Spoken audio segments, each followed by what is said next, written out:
Ruchir, what's your view on the Indian stock markets? Currently hovering around all-time highs.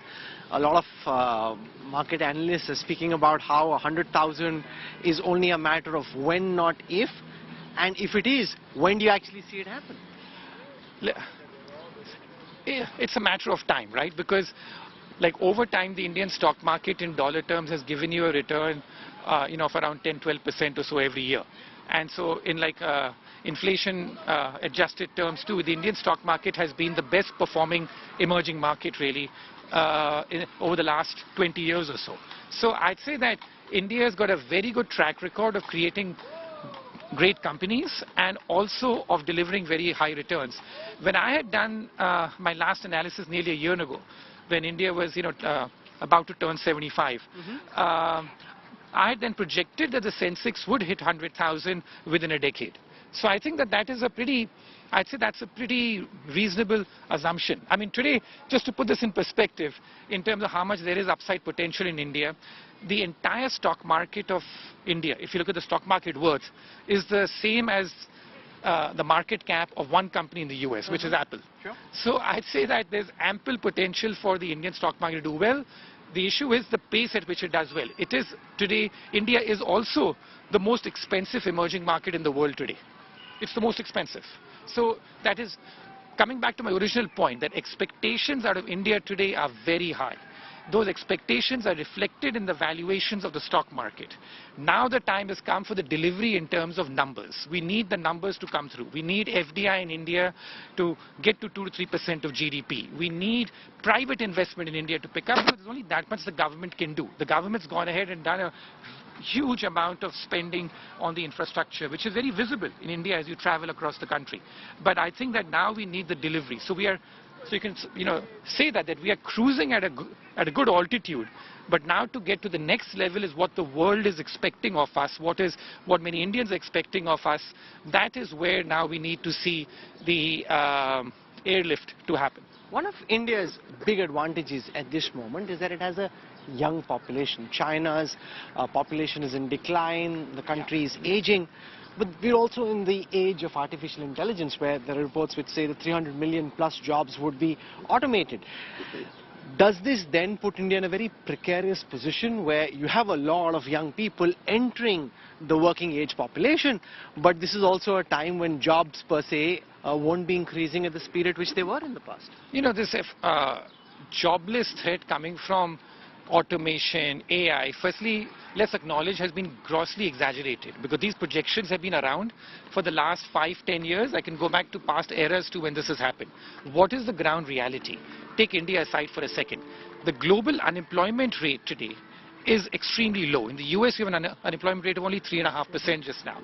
So all these projections of wide joblessness coming from automation and all have not happened so far. But AI does pose a bigger threat than... AI is there, but I like the old line on this that the history of development is that it's not jobs which are lost, but professions which are lost.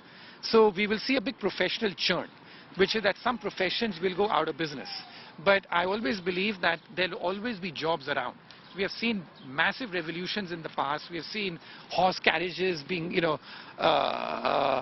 driven away. We have seen much more of self-driving come. Now we're talking about autonomous vehicles. I think that, so there'll always be jobs around, right? The professions will change. What those new professions are is always the harder to predict. But in the way this is likely to play out, in your view, is this to India's advantage or disadvantage? Because it will require a very skilled workforce with the kind of very cutting-edge STEM skills which India does have, but at a certain layer in its population and not widely dispersed. Yeah, but also on this, the thinking keeps on changing because now the thinking is that with AI, it's in fact the white-collar jobs which are at greater threat than the more routine function jobs. Whereas the earlier automation threat was much more for the blue-collar jobs. So as I know that, I think that this AI is a very new thing.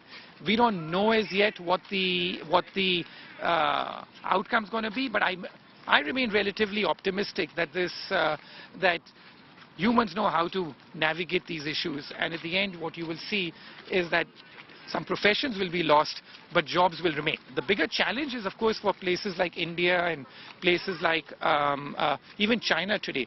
You know, like you spoke about China's demographic decline.